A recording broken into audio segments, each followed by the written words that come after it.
அம்புலி செய்திகள் வாசிப்பது குமார். ஆகஸ்ட் மாதம் 11ஆம் தேதி. உச்ச நீதிமன்றம் டெல்லியில் உள்ள அனைத்து தெரு நாய்களையும் அகற்றி நாய்கள் காப்பகத்தில் அடைக்க வேண்டும் என்ற உத்தரவு போடப்பட்டது. அதனைத் தொடர்ந்து டெல்லி மற்றும் பல்வேறு மாநிலங்களில் விலங்குகள் நல ஆர்வலர்கள் போராட்டம் செய்து வருகிறார்கள்.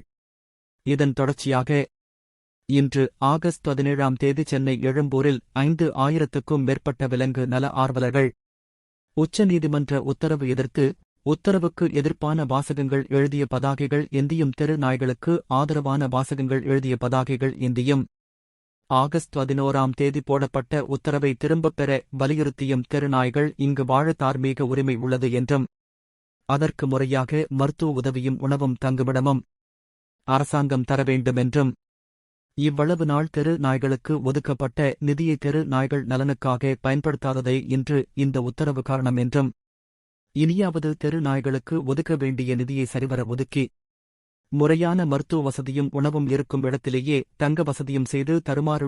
ஏதோ ஒரு இடத்தில் நடந்த நாய்க்கடி சம்பவத்தை சமூக வலைத்தளங்களில் பலமுறை பதிவிட்டு தெரு நாய்களுக்கு எதிர்ப்பான மனநிலையை மக்களிடத்தில் உண்டாக்க வேண்டாம் என்றும் உடல்நலக் குறைவால் ஏதோ ஒரு நாய் தவறு செய்தால் அனைத்து நாய்களையும் தண்டிப்பது மனிதாபிமானத்துக்கு எதிர்ப்பானது என்று கோஷமிட்டு நீண்ட பேரணி நடத்தினார்கள்.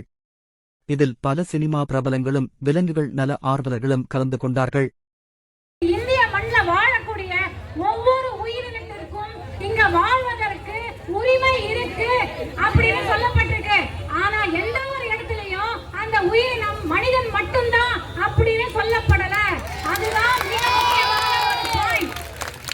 இரண்டாவது ஆர்டிகிள் 51A செக்ஷன் G, அதாவது ஈஸியா ரிமெம்பர் பண்ணிக்கோங்க. 21, 51, 21, 51. ஆர்டிகிள் 21 நம்ம எல்லா உயிரினமும் வாழறதுக்கு உரிமை இருக்கு. அதே மாதிரி ஆர்டிகிள் 51A G ல என்ன சொல்லிருக்கு அப்படின்னா ஒவ்வொரு மனிதனுடைய fundamental duty is to show compassion towards animals and to take care of environment. environment என்ன? நான் எங்க வருது? environmentல வருது. அதே மாதிரி compassion for all living beings காட்டுறதுனா சோறு போடுறது நம்மளுடைய அடிப்படை உரிமை.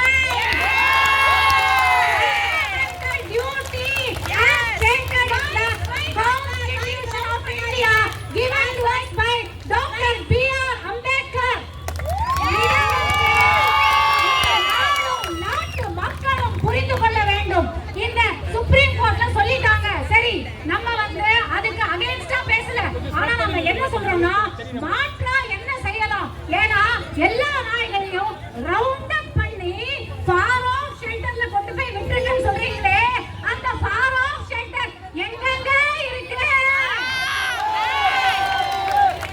கண்காணாத ஏதாவது ஒரு வேற்று கிரகத்துல இருக்கா? ஏன்னா எனக்கு தெரிஞ்ச வரைக்கும் அந்த மாதிரி எந்த ஒரு ஷெல்டரும் இந்தியால கிடையாது. டெல்லியில அரசு நடத்தும் கவர்மெண்ட் ரன் ஷெல்டர் எவ்வளவு இருக்குங்கிற நம்பரை நான் சொன்னா உங்க எல்லாருக்கும் திடுக்கிடும். எவ்வளவு தெரியுமா?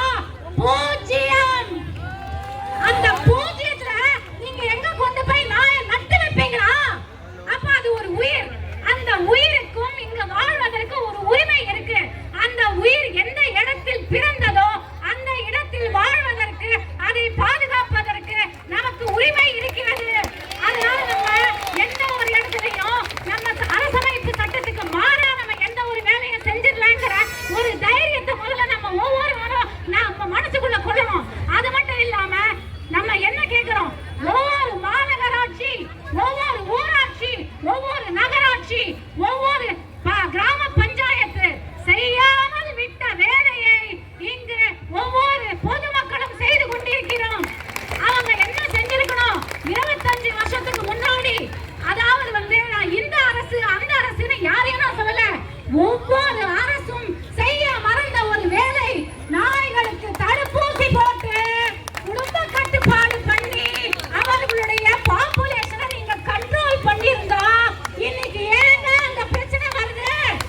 அது மட்டும் இல்லாம எப்படி 20,000, 30,000, 40,000 பேர்களில் ஒருவன் ஒரு கொலையாளியாகவோ, ஒருவன் ஒரு திருடராகவோ, ஒருவன் ஒரு ரேபிஸ்டாகவோ இருக்கிறானோ, அதே மாதிரி 1.5 லட்ச நாய்களில்